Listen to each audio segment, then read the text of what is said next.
You've talked about a revolution afoot. What would it take to deliver that, in your view? Two things. One, free and fair elections. We want people of Pakistan to decide who governs them. We don't want a bunch of crooks imposed on us by buying loyalties of about 20 of our members of parliament and spending about $20-30 million and toppling our government. And known crooks, 60% of cabinet is on bail. So we want rights, we want the powerful to be brought under the law. At the moment, there are two laws in Pakistan, one for the poor, which don't have access to justice, and the powerful are above law. How far are you willing to go to deliver change? Well, it's not politics for me, it's a mission. Someone like me who the Almighty blessed me with everything. I never had to go to politics, and I never would choose politics as a career, but it was a mission that we want this country to have justice and law, the rule of law. And my contention is that prosperity comes after rule of law. First, you have to establish the rule of law. My contention is that most of the developing world is poor because they don't have rule of law. The government are concerned about violence. They've talked about credible terrorist threats. Are you worried about that? The only terrorist threat for us is the government and their handlers. Why would anyone want to, with families, children, women, if you see the people who are with us, why would anyone want to target them? So it is just the government which is petrified. The government is petrified of the people. They are petrified of elections, because since I've been ousted from power, we've had 37 by-elections. We have won 29, despite the government be supported by the establishment, the powerful establishment. You rarely ever win against them. The election commission is totally biased. Despite that, we have won 29 out of 37. So last thing they want are elections. And what the country wants are elections, because right now the political uncertainty is destroying our economy, because the political uncertainty has led to economic uncertainty. And all economic indicators are that we are heading down. So there is only one way out of this mess, and that are free and fair elections. You've raised the possibility of bloodshed. Do you think that likely? What would it take to stop this march? There is absolutely no reason why there should be bloodshed, because it is my right, constitutional right, to protest peacefully.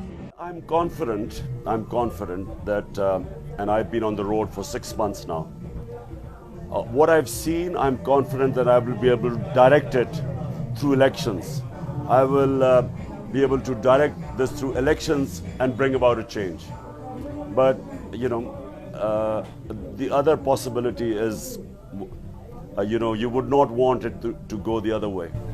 Your critics call you corrupt. They say you are in part responsible for some of the economic woes of this country. Is there anything that you would do differently this time? Well, firstly, we inherited a bankrupt country. And all this is, by the way, every year is published the Economic Survey of Pakistan, where you have all the economic growth rate, industry, agriculture, the growth rate, and so on. So it's all documented. Every year it's published. All you have to do is see what it was in 2018. The country was bankrupt. Despite 2 years of COVID-19, in our third and fourth year, it's documented. In 17 years, we had the best economic growth rate of 5.7% and 6%. We had the highest exports in our history, record, highest tax collection in our history. We had highest remittances, in other words, dollars coming in from overseas Pakistanis. The agriculture was growing at 4.5%. This is an agricultural country, which is, after 17 years, the best agriculture growth. From that position, when we were removed, the country collapsed. Today we are heading towards default.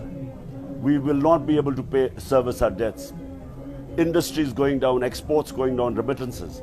So where we left, that was the biggest conspiracy against us. And the reason why you see people, they see the difference, where the country was heading then and now. So just to be clear though, there is nothing different you would do if you rose to power again?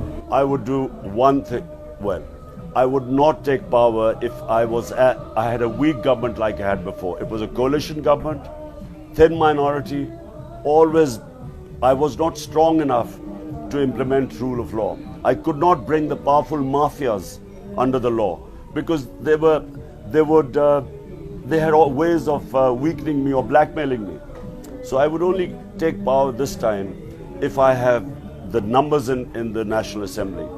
And if you are strong enough in a parliamentary democracy with a clear majority, only then can you implement rule of law, which I could not before. The election is less than a year away. Why can't you wait? Because for us, we are gaining every day. Out of 37 by-elections, we have 129. And the writing is on the wall for the entire opposition combined stood against. I took part in nine elections, just now 9 by-election.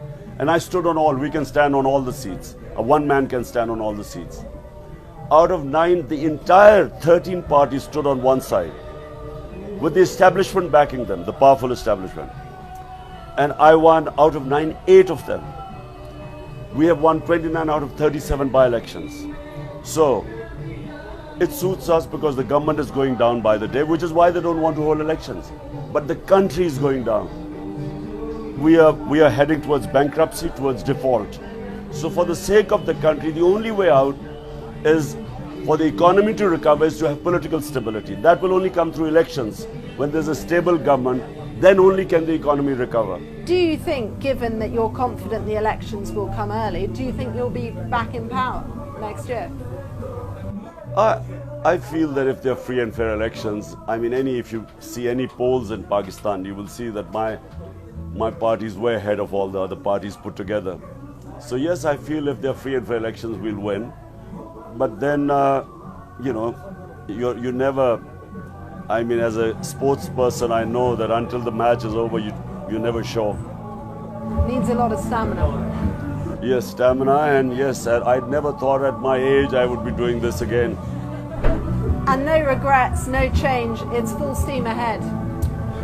No regrets. I have tried my best. The country has given me so much. I have more love and respect than any other Pakistani in this country, and so I try my best, for my country. And I know the only way out is justice. The only way you can liberate people is by giving them their rights, and that comes through rule of law, which protects their fundamental rights.